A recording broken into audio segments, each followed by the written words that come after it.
الحمد للہ رب العالمین والصلاة والسلام علی سید المرسلین اما بعد۔ ایک بھائی سوال کرتے ہیں کہ خودکشی کرنے والے کے لیے دعا کی جا سکتی ہے؟ تو گزارش یہ ہے کہ خودکشی کرنا بہت بڑا جرم ہے، بہت بڑا گناہ ہے، اور ان گناہوں میں سے ایک ہے جنہیں کبیرہ گناہ کہا جاتا ہے۔ چنانچہ نبی علیہ الصلاۃ والسلام ارشاد فرماتے ہیں اس حدیث میں جسے امام مسلم رحمہ اللہ نے اپنی کتاب میں درج کیا ہے کہ آپ علیہ الصلاۃ والسلام نے فرمایا، جو جس چیز کے ذریعے خودکشی کرے گا اسے روز قیامت اسی چیز کے ذریعے عذاب دیا جائے گا۔ اور دوسری حدیث میں جسے امام بخاری اور امام مسلم دونوں روایت کرتے ہیں، آپ اسی اصول کی وضاحت کرتے ہوئے ارشاد فرماتے ہیں، جو کسی پہاڑ کی چوٹی سے گر کر خودکشی کرے گا اسے روز قیامت یہی سزا ملے گی کہ اونچائی سے گرتا رہے گا، جہنم کی آگ میں ہوگا، اور یہی عذاب وہ اپنے آپ کو دیتا رہے گا۔ اور جس نے زہر پی کر خودکشی کی ہوگی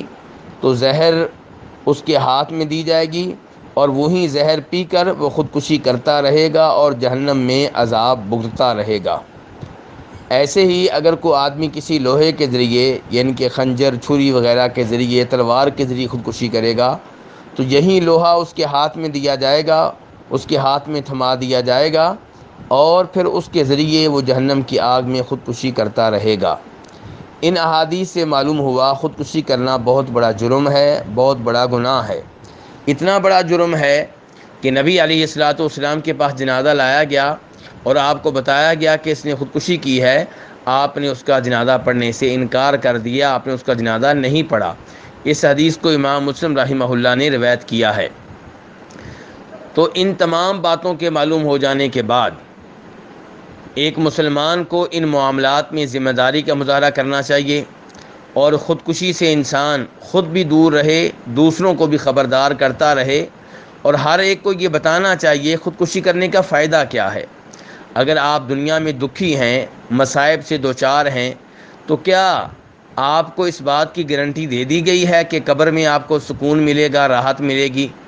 جو جرم کرنے آپ جا رہے ہیں اس جرم کے نتیجے میں تو قبر میں عذاب کا سامنا کرنا پڑے گا، تو پھر خودکشی کیوں؟ اپنی زندگی کا خاتمہ کیوں؟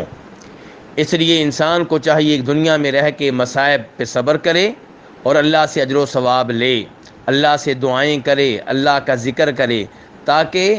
اس کے گناہ جڑتے چلے جائیں اور اس کے درجات بلند ہوتے چلے جائیں، کم از کم آخرت کی زندگی سکون سے گزرے، عذاب سے بچ کر گزرے۔ اس سب کے باوجود اگر کسی نے خودکشی کر لی ہے تو اس کا جنازہ پڑھنا جائز ہے،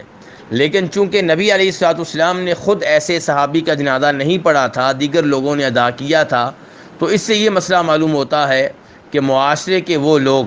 جن کا معاشرے میں مقام و مرتبہ ہے، مثال کے طور پہ بڑے عالم علماء، بڑے شیوخ الحدیث، اس قسم کے جو اہل علم ہیں، وہ ایسے آدمی کا جنازہ پڑھنے سے اجتناب کریں،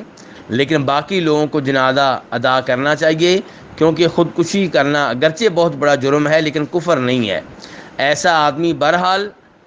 توحید کے اوپر ہے، اگر وہ مسلمان ہے، کلمہ پڑھا تھا، شرک نہیں کیا، تو توحید کے اوپر ہے۔ اب گناہ اس سے بہت بڑا سرزد ہوا ہے تو اس کا معاملہ اللہ کے سپرد ہے، ہم اس کا نماز جنازہ ادا کریں گے، اس کے لیے دعائیں کریں گے، اور اللہ تعالیٰ چاہیں گے تو معاف کر دیں گے اور چاہیں گے تو اسے عذاب دیں گے۔ ایسے ہی اس کے فوت ہو جانے کے بعد بھی اس کے لیے دعائیں جاری رکھنی چاہیے۔ وہ اسلام کے لحاظ سے بہرحال ہمارا بھائی ہے۔ اللہ رب العزت ہمیں ایسے گناہوں سے محفوظ رکھے اور ہمیں اس بات کی توفیق دے کہ ہم دوسرے مسلمانوں کے لیے جو توحید پہ فوت ہوئے ہوں